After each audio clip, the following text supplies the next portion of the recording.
നമസ്കാരം, മലയാളി വാർത്തയിലേക്ക് സ്വാഗതം. ഷിരൂരിലെ ദേശീയപാതയിലുണ്ടായ മണ്ണിടിച്ചിലിനെ തുടർന്ന് ലോറിക്കൊപ്പം കാണാതായ കോഴിക്കോട് സ്വദേശി അർജുന്റെ ലോറി കരയിൽ തന്നെ ഉണ്ടാകുമെന്നാണ് രക്ഷാപ്രവർത്തകൻ രഞ്ജിത്ത് ഇസ്രായേലിന്റെ നിഗമനം. റോഡിൽ മലയോട് ചേർന്ന ഭാഗത്ത് ലോറി ഉണ്ടാകുമെന്നാണ് രഞ്ജിത്ത് വ്യക്തമാക്കുന്നത്.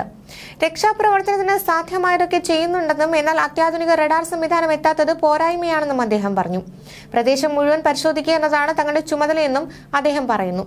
രാത്രിയിലെ രക്ഷാപ്രവർത്തനം സാധ്യമല്ല എന്നും ഇനിയും മണ്ണിടിച്ചിലിന് സാധ്യതയുണ്ടെന്നും അദ്ദേഹം പറഞ്ഞു. ട്രക്കും അർജുനും വെള്ളത്തിൽ പോയിട്ടില്ലെന്ന് പറയാൻ കാരണം മൊബൈൽ 2 ദിവസം റിംഗ് ചെയ്തിരുന്നു എന്ന് പറയുന്നത് കൊണ്ടാണെന്നും രഞ്ജിത്ത് പറയുന്നു. വെള്ളത്തിൽ പോയിട്ടില്ലെന്ന് ഉറപ്പിക്കാൻ കാരണം അർജുന്റെ സഹോദരിയോട് ചോദിച്ചിട്ടുണ്ട് മൊബൈൽ എത്ര തവണ റിംഗ് ചെയ്തിട്ടുണ്ടെന്ന്. 2 ദിവസം റിംഗ് ചെയ്തിരുന്നുവെന്നാണ് പറയുന്നത്. കോമൺ സെൻസ് വെച്ച് ആലോചിക്കുക. ഇവിടെ നിന്ന് വണ്ടി പാർക്ക് ചെയ്യുമ്പോൾ അറ്റ്ലീസ്റ്റ് ഹാൻഡ് ബ്രേക്ക് ഇടും. ആ വണ്ടി ഇടിച്ചു നിരങ്ങിയേ പോകുകയുള്ളൂ. അതിനിടയിൽ വണ്ടി എങ്ങനെയാണെങ്കിലും ചില്ലെല്ലാം തകരും. എന്തായാലും അതിനകത്ത് വെള്ളം കയറും. മൊബൈൽ അപ്പോൾ തന്നെ ഡെഡ് ആകും. പിന്നെ എങ്ങനെയാണ് ഇത്രയും ദിവസം റിംഗ് ആവുന്നത്? രഞ്ജിത്ത് ചോദിക്കുന്നു.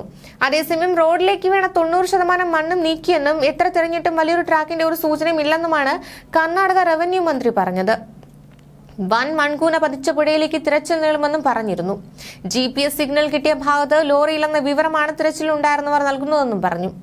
കരയിൽ ട്രക്ക് ഉണ്ടാകാൻ സാധ്യത കുറവാണ് എന്നും മന്ത്രി പറയുന്നു. എന്നാൽ റോഡിലേക്ക് വീണ മണ്ണിനടിയിൽ ലോറി ഇല്ല എന്ന ഔദ്യോഗിക സ്ഥിരീകരണം നടത്താൻ സമയമായിട്ടില്ല എന്നും റോഡിലേക്ക് വീണ മണ്ണിൽ ഒരിക്കൽ കൂടി വിദഗ്ധർ പരിശോധന നടത്തുകയും ചെയ്യും. ഇനിയും കുഴിച്ച് പരിശോധന നടത്താൻ എന്തെങ്കിലും സാധ്യത ഉണ്ടോ എന്ന് അറിയുന്നതിന് വേണ്ടിയാണ് പരിശോധന നടത്തുക. അതിനുശേഷം മാത്രമേ ഇക്കാര്യത്തിൽ സ്ഥിരീകരണം നൽകാൻ സാധിക്കൂ എന്നും മന്ത്രി മാധ്യമങ്ങളോട് പറഞ്ഞു. സംഭവം നടന്ന 7ാം ദിവസവും തിരച്ചിൽ ആരംഭിച്ചിട്ടുണ്ട്. രാവിലെ 7:30 ആരംഭിച്ച തിരച്ചിലിന് ഇടയ്ക്കിടെ ഉള്ള മഴ പ്രതിബന്ധമാവുകയാണ്. ഹിറ്റാച്ചി യന്ത്രങ്ങൾക്ക് പോലും അനക്കാനാകാത്ത പാറകൾ വരെ മണ്ണിലുണ്ടെന്നതും തടസ്സമായതായി രക്ഷാപ്രവർത്തനത്തിൽ പങ്കെടുത്തവർ പറയുന്നു.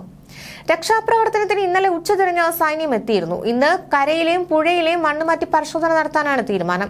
അപകട സ്ഥലത്തോട് ചേർന്ന് ഗംഗാവലി പുഴയിൽ ഇടിഞ്ഞു താണ മണ്ണ് നീക്കിയും പരിശോധിക്കും. കരയിലെ പരിശോധനയ്ക്ക് ശേഷമാകും പുഴയിൽ വിശദമായ പരിശോധന നടത്തുക. അർജുന്റെ ബന്ധുക്കൾ ഷിരൂരിലുണ്ട്. അർജുനെ കാണാതെ ഇവർ മടങ്ങില്ല. മണ്ണിടിച്ചിലിൽ ഗംഗാവലി നദിയിൽ രൂപപ്പെട്ട ദ്വീപുകൾ പോലുള്ള മണൽക്കൂനകളുടെ ഉള്ളിലാകാം അർജുനും ലോറിയും എന്നാണ് പുതിയ നിഗമനം. ഇവിടെ തിരയാൻ വെള്ളത്തിലും കരയിലും ഉപയോഗിക്കുന്ന ഡീപ് സെർച്ച് മെറ്റൽ ഡിറ്റക്ടർ കൊണ്ടുവരും. ബെൽഗാമിൽ നിന്നുള്ള മേജർ അഭിഷേകിന്റെ നേതൃത്വത്തിൽ 40 സൈനികർ എത്തിയെങ്കിലും റഡാർ ഇല്ലാത്തത് തടസ്സമായി. സൈന്യത്തിന്റെ തിരച്ചിലും രാത്രി 7ഓടെ നിർത്തി. കനത്ത മഴയും മണ്ണിടിച്ചിലും തുടർന്നതിലാണ് ഈ തിരച്ചിൽ നിർത്തിവെക്കേണ്ടി വന്നത്. ന്യൂസ് ഡെസ്ക്, മലയാളി വാർത്ത.